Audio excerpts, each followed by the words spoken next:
بسم اللہ الرحمن الرحیم۔ اعوذ باللہ من الشیطان الرجیم، بسم اللہ الرحمن الرحیم وبہ نستعین۔ ہماری لمحہ چہارم میں گفتگو کتاب النکاح کے بارے میں، پھر کتاب النکاح میں بھی ہماری گفتگو جو ہے کیا ہے، ان عیوب کے بارے میں تھی کہ اگر شوہر میں وہ عیب پائے جائیں تو عورت نکاح کو ختم کر سکتی ہے۔ تو وہ عیوب پڑھ چکے، ان میں سے آج بھی پھر ایک عیب پڑھیں گے۔ شادی کرنے کے بعد پتہ چلا کہ شوہر صاحب خنثی ہے، تالی بجا کے بیوی سے بات کر رہے ہیں، تو ایسی صورت میں کیا بیوی اس سے الگ ہو سکتی ہے یا الگ نہیں ہو سکتی؟ تو فرماتے ہیں کہ بھائی خنثی کی دو قسمیں ہیں، خنثی مشکلہ ہے یا غیر مشکلہ۔ خنثی مشکلہ اس خنثی کو کہتے ہیں جس میں مرد والی چیز بھی ہو، عورت والی چیز بھی ہو، یعنی وہ مرد بن کر عورت کے ساتھ بھی ہم بستری کر سکتا ہے، پھر عورت بن کر کسی مرد کے بھی نیچے سو سکتا ہے۔ ایسی صورت میں کیا ہوگا؟ اور ایک مرتبہ خنثی آسان ہے، یعنی دیکھ کر آپ کہہ سکتے ہیں کہ یہ عورت ہے۔ اگر عورت والا خنثی ہے پھر تو نکاح آٹومیٹک باطل ہو جائے گا، کیونکہ عورت کا عورت سے نکاح نہیں ہوتا، اور مرد ہے تو نکاح 100% صحیح ہے، ٹھیک ہے۔ باقی اگر خنثی مشکلہ ہے تو پھر اس میں بہرحال کچھ بحث اور اختلافات ہیں جو عبارت میں ہم پڑھیں گے۔ اس کے بعد دوسری فصل شروع کریں گے، عورت میں کون سے اور کتنے عیوب ہیں جن کی وجہ سے مرد نکاح ختم کر سکتا ہے۔ تو مرد کے 5 عیب تھے، چھٹا عیب آپ خنثی بھی کہہ سکتے ہیں۔ عورت میں 9 عیب ہیں، اگر 9 عیب عورت میں پائے گئے، 9 میں سے کوئی ایک پایا جائے، ٹھیک ہے، تو اس عورت سے شوہر الگ ہونا چاہے تو الگ ہو سکتا ہے۔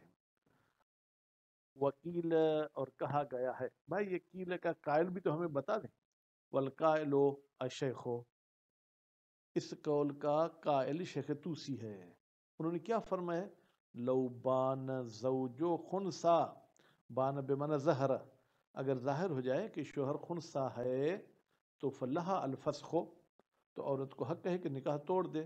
وکذا العکس، اور اسی طریقے سے برعکس، یعنی اگر مرد کو پتہ چلا کہ یہ عورت خنثی ہے تو مرد بھی نکاح توڑ سکتا ہے۔ لیکن ویضعف، یہ جو آپ نکاح توڑنے والی بات کر رہے ہیں یہ ضعیف بات ہے۔ کیوں؟ بِأَنَّهُ إِنْ كَانَ مُشْكِلًا، اگر یہ نکاح خنثی مشکل ہے، ٹھیک ہے، تو فالنکاح باطل، پھر تو نکاح باطل ہے۔ لا يحتاج رفعه إلى الفسخ، پھر اس نکاح کو فسخ کی طرف لے جانے کی ضرورت ہی نہیں، آٹومیٹک ہی باطل ہو جائے گا۔ جبکہ فسخ کا مطلب یہ ہے چاہے تو باقی رکھیں چاہے تو ختم کریں، لیکن اس خنثی مشکلہ میں اس کو باقی رہنے کی گنجائش ہی نہیں ہے۔ خوب، وَإِنْ كَانَ مَحْكُومًا بِذُكُورِيَّتِهِ، لیکن اگر اسے شوہر خنثی پر حکم لگایا جاتا ہے کہ یہ تو بھائی مرد ہے، بِإِحْدَى العلامات، مرد کی علامات میں سے کوئی ایک علامت اس میں موجود ہے، الموجبۃ لہا، وہ علامت سبب بنتی ہے کہ ہم اس کو جو کہ مذکر کہہ سکیں، فلا وجہ للفسخ، پھر تو عورت کو نکاح توڑنے کا کوئی حق نہیں کیونکہ یہ مرد ہے۔ خوب، لأنہ، اس لیے کہ اگر اس بندے کے پاس کوئی اضافی گوشت بھی ہے، ٹھیک ہے، مثلا وہ عورت والے کی طرح سوراخ بھی ہے، تو بھی یہ جو کہ زیادت عضو فی رجل، یہ ایسے ہے کسی مرد میں کوئی عضو زائد ہوتا ہے، ایک انگلی زائد ہوتی ہے، کبھی جو ہے کیا ہے جناب ایک انگوٹھا زائد ہوتا ہے، تو نتیجے میں اس گوشت کے بڑھنے سے اس سے نکاح ختم نہیں ہو سکتا۔ وَكَذَا لَوْ كَانَ هُوَ الزَّوْجَ، اور اسی طریقے سے اگر خنثی بیوی تھی، وَحُكِمَ بِأُنُوثِيَّتِهَا، اور ڈاکٹروں نے حکیموں نے کہا کہ یہ تو عورت ہے، بھائی اس کے شرمگاہ میں ایک اضافی سا گوشت بھی ہے جو مرد کی طرح ہے، کہتے وہ کوئی مسئلہ نہیں۔ لِأَنَّهُ حِينَئِذٍ، اس لیے کہ وہ اضافی گوشت حِينَئِذٍ، جبکہ اس پر مونس کا حکم لگ چکا، كَزِيَادَةِ فِي الْمَرْأَةِ، یہ ایسے جیسے عورت میں کوئی اضافی گوشت ہے، وَهِيَ غَيْرُ مُجَوِّزَةٍ، اور یہ اضافی گوشت کا ہونا یہ جائز قرار نہیں دیتا للفسخ، کہ نکاح کو توڑا جائے، علی تقدیرین، چاہے مرد میں ہو چاہے عورت میں ہو۔ وربما قیل، اور یوں بھی کہا گیا ہے، کیا کہا گیا ہے جناب؟ ان موضع الخلاف، بتحقیق اختلاف اس صورت میں، کون سا اختلاف؟ کہ فسخ کر سکتے ہیں، یعنی ما لو کان محکوما علیہ بعہد القسمین، جب اس پر حکم لگایا جائے دونوں قسموں میں سے کسی ایک قسم کا، یعنی اس کو مرد کہا جائے یا عورت کہا جائے تو اس میں اختلاف ہے۔ بہرحال یہ تو کیل والے نے کہا وہ وجہ دن فرماتا ہے ہمیں دلیل تو بتائیں کیا دلیل ہے کہ نکاح کو توڑا جا سکتا ہی دن جب وہ خنثی ہو. فرماتے ہیں ان العلامت دالت علیہ وہ علامت جو دلالت کرتی ہے جناب علیہ اس کے جو ہے کیا ہے مرد ہونے پر یا اس کی عورت ہونے پر ظنیت وہ یقینی تو نہیں ظنی ہے لا تدفع نفرت پھر وہ نفرت کو ختم نہیں کرتی. یعنی عورت کو نفرت ہے کہ میرا شوہر خنثی ہے شوہر کو نفرت ہے کہ میری بیوی جو کیا ہے وہ خنثی ہے حالانکہ اس پر حکم عورت کا لگ چکا ہے تو یہ ختم نہیں ہوگی. والعار اور وہ عیب محسوس کریں گے الآخر دوسرے کے ساتھ زندگی گزارنے سے وہما ضرران نفرت اور عیب سمجھنا یہ دو ضرر ہیں منفیان جن کی اسلام میں نفی کی گئی ہے. وفی ہے فرماتے ہیں یہ جو آپ نے کہا کہ نفرت اور عار کی وجہ سے نکاح توڑا جا سکتا ہے اس میں ہمیں اشکال ہے. ان مجرد ذالک صرف نفرت کا ہونا اور عیب کا ہونا غیر کافن یہ کافی نہیں ہے. کس بات میں فی رفع ما حکم بصحت ہی کہ ہم کہیں ختم کر دو ما اس نکاح کو جس کے صحیح ہونے کا حکم لگایا گیا ہے. وہ استصحاب ہی اور جس نکاح کا استصحاب بھی کیا گیا ہے من غیر نص یعنی اس کو آپ ختم کریں بغیر نص کے یہ ٹھیک نہیں ہے. وربما منع من الامرین معا امرین سے مراد کیا ہے نفرت اور آر کہتے ہیں بعض لوگوں نے تو ان دونوں سے منع کیا ہے لأن زائد ہونا اس لیے کہ اگر اس بیوی یا شوہر میں ایک اضافی گوشت کا ٹکڑا ہے بے منزلت صلعت تو اگر شوہر میں ہے تو گویا کہ ایک اس کا سامان ہے وسکبت اگر عورت میں تو اس میں ایک سوراخ سا ہے یا اگر مرد میں سوراخ والی مسئلہ ہے اور عورت میں وہ چیز ہے تو بہرحال دونوں میں یہ ہو سکتے وہما لا یوجبان الخیار اور یہ سامان کا ہونا یا سوراخ کا ہونا یہ سبب نہیں بنتا کہ نکاح کو توڑا جا سکے.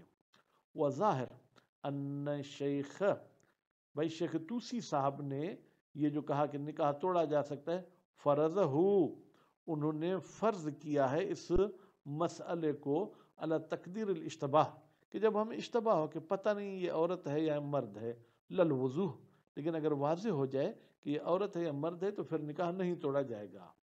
لأنہو اس لیے کہ شیخ توسی صاحب نے حکم فی المیراث کتاب میراث میں یا باب میراث میں حکم لگایا ہے بأن الخنث المشکل بتحقیق اگر خنثی مشکل شوہر ہو یا بیوی ہو اعطیہ تو اس کو عطا کیا جائے گا نصف نصیبین شوہر کی صورت میں جو عام شوہر کو حصہ ملتا ہے اس کا آدھا اور بیوی کی صورت میں جو بیوی کو عام ملتا ہے ٹھیک ہے اس کا آدھا حصہ اس کو ہم دے دیں گے. لیکنہ ضعیف جدا لیکن یہ شیخ توسی والی بات انتہائی ضعیف ہے. فالمبنی جو علیہ پھر اس پر جو آپ نے بنا رکھی ہے کون سی کہ نکاح کا صحیح ہونا یا باطل ہونا یہ اولا بضعف بھائی جب جڑ ضعیف ہے تو اس پر جو شاخ رکھی جائے گی میراث کے تقسیم والی وہ بھی جو کیا وہ ضعیف ہوگا. وہ عیوب تسعۃ عورت میں وہ عیوب جن کی وجہ سے شوہر نکاح توڑ سکتا ہے وہ 9 ہیں. الجنون بیوی پاگل ہو والجزام بیوی کو جزام کی بیماری ہو والبرس برس کی بیماری ہو والعمی اندھی ہو والاقعاد زمین گیر ہو زمین گیر کا مطلب ہے چل پھر نہیں سکتی ہے ٹھیک ہے اپاہج ہے والقرن بھی پڑھ سکتے ہیں والقرن بھی پڑھ سکتے ہیں کہتے ہیں بسکون را و فتحہ را کو ساکن کر کے پڑھیں یا را کو فتح دیں. یہ کیا ہے کرن ازمن ایک ہڈی ہوتی ہے کما ہوا عہد و تفسیر ہے کرن کی 2 تفسیریں کی گئی ہیں ان میں سے ایک تفسیر یہ ہے کہ یہ ایک ہڈی ہوتی ہے کسن جیسے جو ہے کہ دانت ہوتا ہے کہاں ہوتی ہے یکونو فی الفرج یہ عورت کی شرمگاہ میں ہوتی ہے یمنع الوطء یہ جو ہے کہ وطی کرنے سے رکاوٹ بنتی ہے. اچھا اگر عورت کے شرمگاہ میں گوشت ہو جس کی وجہ سے شوہر نہ جا سکے فلو کان لحمن اگر ہڈی نہ ہو بلکہ گوشت ہو فہو الافل تو اس گوشت کا نام انہوں نے افل رکھا ہے. وقد یطلق علیہ اور کبھی کبھی افل پر استعمال ہوتا ہے کرن کا نام بھی یعنی کرن دونوں صورت میں استعمال ہوتا ہے ہڈی پر بھی گوشت پر بھی. وسیاتی حکم ہو اور ان قریب آئے گا جناب اس کرن اور افل کا حکم. والافضاء اور اسی طریقے سے یہ کیا ہے وہ افضا بھی جو کیا ہے وہ سبب بنتی ہے کہ اس بیوی کو جو ہے کیا ہے یہ نکاح توڑ سکتا ہے۔ افضا کا مطلب کیا ہے؟ اس لڑکی کے شوہر نے پیشاب اور حیض والی جگہ ایک کر دی تھی یا حیض اور پاخانے والی جگہ ایک کر دی تھی، تو کہتے ہیں کہ افضا کی بحث جو ہے وقد تقدم تفسیرہ، اس کی وضاحت گزر چکی۔ والافل، کہتے ہیں افل کو کیسے پڑھیں؟ بتحریک۔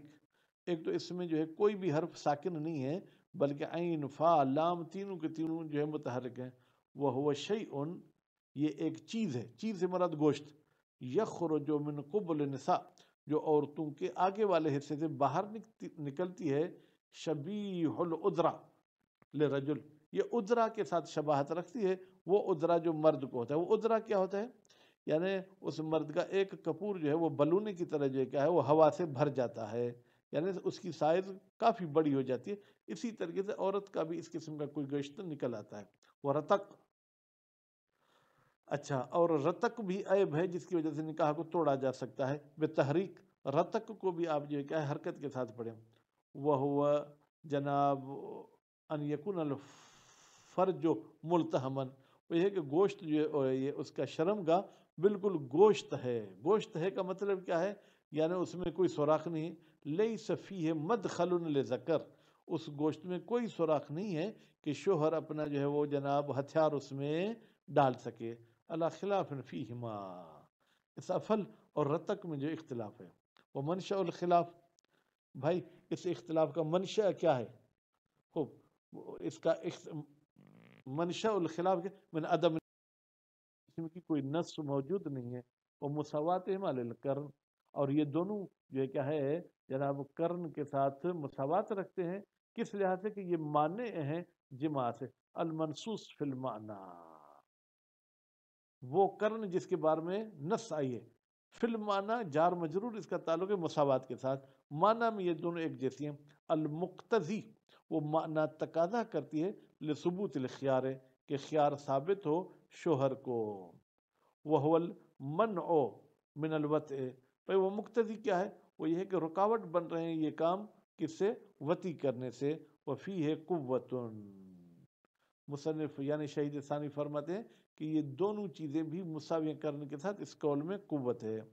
وفی بعض کلام اہل لغہ، اور کچھ اہل لغت والوں کے کلاموں میں کیا کہا گیا ہے؟ ان الافل، بھائی افل هو القرن، وہی ہڈی ہے، فیکون منصوصا، تو جب قرن افل بے معنی ہڈی، تو پھر تو اس کے بارے میں نص آئی۔ وفی کلام آخرین، اور کچھ اور علماء کے کلاموں میں آیا ہے ان الالفاظ ثلاثہ، بھئی یہ تینوں لفظ کون سے ہیں؟ قرن ہے، افل ہے، اور یہ مترادفتن، یہ تینوں کے تینوں جو کہ وہ مترادف ہیں، افل، قرن اور رتق۔ فی کونھا لحما ینبت فی الفرج یمنع الوطء، یہ ایک گوشت ہوتا ہے جو عورت کے شرمگاہ میں ہوتا ہے، اور یہ جو ہے کیا ہے وہ وطی سے روک دیتا ہے۔ تو بہرحال یہ عیوب تھے جن کی وجہ سے شوہر نکاح کو ختم کرنا چاہے تو ختم کر سکتا ہے۔ اگلی بحث میں پڑھیں گے کہ اگر نکاح کے وقت یہ عیوب نہیں تھے، بعد میں وجود میں آئے، تو بھی شوہر نکاح توڑ سکتا ہے یا نہیں توڑ سکتا۔ وصلی اللہ علی محمد و آل محمد۔